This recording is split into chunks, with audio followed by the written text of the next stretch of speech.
ان کو بھی تھوڑے سے ڈاؤٹس ہیں، اور خاص طور پہ جو ان کی ڈیمانڈز ہیں اس حوالے سے۔ نثار کھوڑا صاحب، آپ سے آغاز کرنا چاہوں گا۔ آپ پیپلز پارٹی تو ہمیشہ سے کہتی ہے کہ جی واحد راستہ جو اس وقت تمام مسائل کا ہے وہ مذاکرات سے ہی حل ہو سکتا ہے۔ اب آپ کو، کیونکہ پیپلز پارٹی بھی حکومتی کمیٹی میں شامل ہے، آپ کو امید ہے کہ اب معاملات بہتری کی طرف چلیں گے؟ غیر یقینی کی صورتحال پولیٹیکل پارٹی کے رویوں کی وجہ سے ہوتی ہے۔ آپ نے خود ہی دیکھا کہ اس پورے سال میں فروری میں الیکشنز ہوا تھا، دسمبر پورا ہوا چاہتا ہے، یعنی لگ بھگ 1 سال ہے۔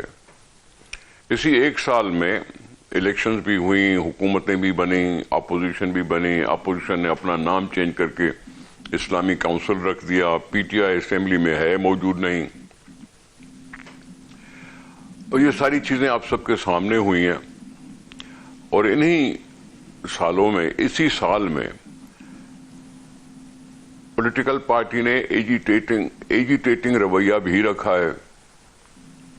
کیسز تو فیبروری سے پہلے ہوئے تھے، کیئر ٹیکر حکومت کے درمیان ہوئے تھے،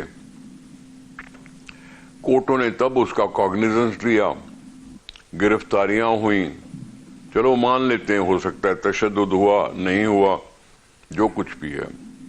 لیکن یہ سال، 2 سال، 2.5 سال جب سے عمران خان صاحب کی وزارت عظمیٰ ختم ہوئی، تب سے انہوں نے ڈیموکریٹک رستہ اختیار نہیں کیا۔ پہلا تو میرا گزارش ہوگی کہ ان کو سمجھائیں کہ ڈیموکریسی کیا ہوتی ہے۔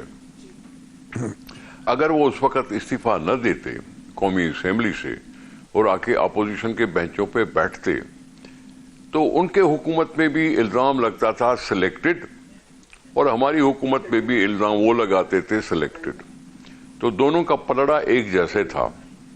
لیکن انہوں نے ایجیٹیشن کو ذہن میں رکھ کر اسمبلی کا بائیکاٹ کیا، اسمبلی سے استعفیٰ دے دیا۔ ان سے ٹوٹا ہوا گروپ تو اسمبلی میں آتا رہا، لیڈر و اپوزیشن بھی بنا ان کا۔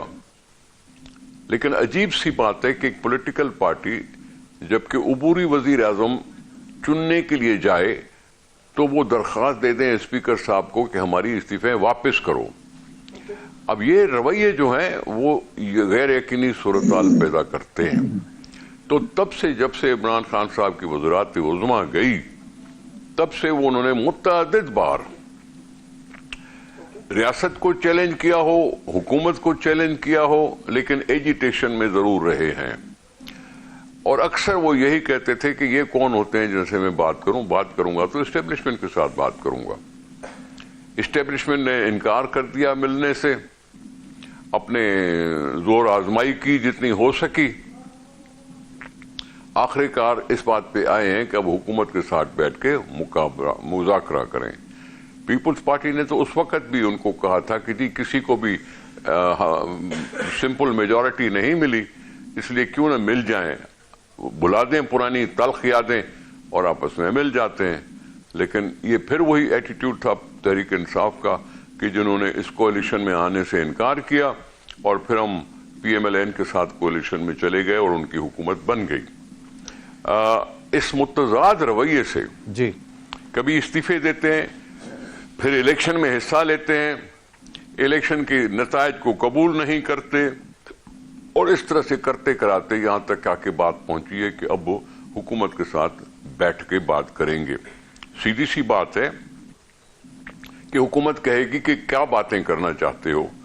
کنڈیشنل باتیں کرو گے تو وہ حکومت نے پہلے بھی انکار کیا ہے کہ جی کنڈیشن ڈال کے مذاکرات نہیں ہوتے، وہ دباؤ کے تحت کوئی مذاکرات نہیں ہوتے، چاہے وہ سول ڈس اوبیڈینس ہو، جیل بھرو تحریک ہو، یا کوئی بھی ہو۔ اس طرح کی باتیں کر کے کوئی مذاکرات کامیاب نہیں ہوتے۔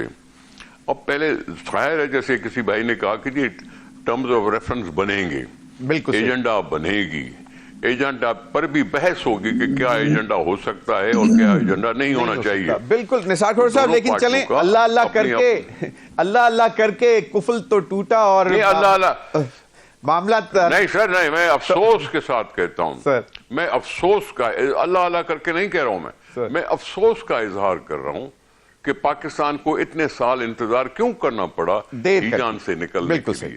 ایک رسپانسبل پولیٹیکل پارٹی ہے، اس کو ڈیموکریٹک ویز اپنانے چاہیے تھے بجائے اس کے کہ ہیجان پیدا کر کے اور پاکستان کو نقصان پہنچا۔ بالکل نافرمانی کی ڈیڈ لائن تھی، وہ آج رات سے شروع ہونی تھی لیکن کل تک مؤخر کی گئی ہے، اور وہ دیکھیں گے کہ جی ماحول کیا تھا کمیٹی میں ملاقات کے بعد دونوں کمیٹیوں کی، اور اس کے بعد پھر ڈیسائیڈ ہوگا کہ کیا اس کو پیرلل لے کے چلنا ہے ساتھ۔ تو آپ مجھے بتائیں کہ یہ تو پھر ایک مطلب it's a non starter I would say, کیا لگتا ہے نثار کھوڑا صاحب؟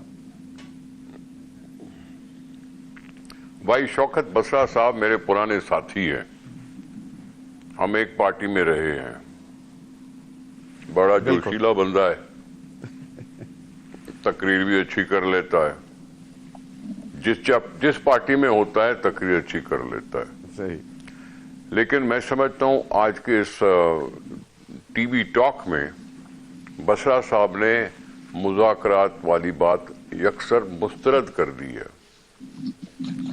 بھائی ہم نے آپ سے نہیں کہا کہ ہم سے پلیز مذاکرات کرو، ہم نے یہ نہیں کہا حکومت نے کہ پلیز ہم سے مذاکرات کرو۔ یہ ہم تبصرہ ضرور کرتے ہیں کہ سیاست میں مذاکرات ہونے چاہیے، یہ ریکویسٹ نہ حکومت کی طرف سے اس طرح سے آئی ہے۔ آپ کہتے رہے ہیں کہ جی اسٹیبلشمنٹ ہم سے بات کرے، اسٹیبلشمنٹ ہم سے بات کرے، انہوں نے آپ کو انکار کیا تو آپ آئے ہیں کہ جی اب حکومت سے مذاکرات کر کے عمران خان کو رہا کرائیں۔ عمران خان نے بھی مناسب سمجھا کہ اپنے سیاسی قیدیوں کی بات تو اس نے کرنی ہی کرنی تھی، آخر وہ پارٹی کا لیڈر ہے، اپنے ساتھیوں کو چھوڑ کے خود اپنی بات تو کرے گا نہیں۔ یہاں تک ہے، لیکن جس انداز سے بسرا نے کچھ باتیں کی اس سے تو ابھی سے اس کو توڑنے کی باتیں چل رہی ہیں۔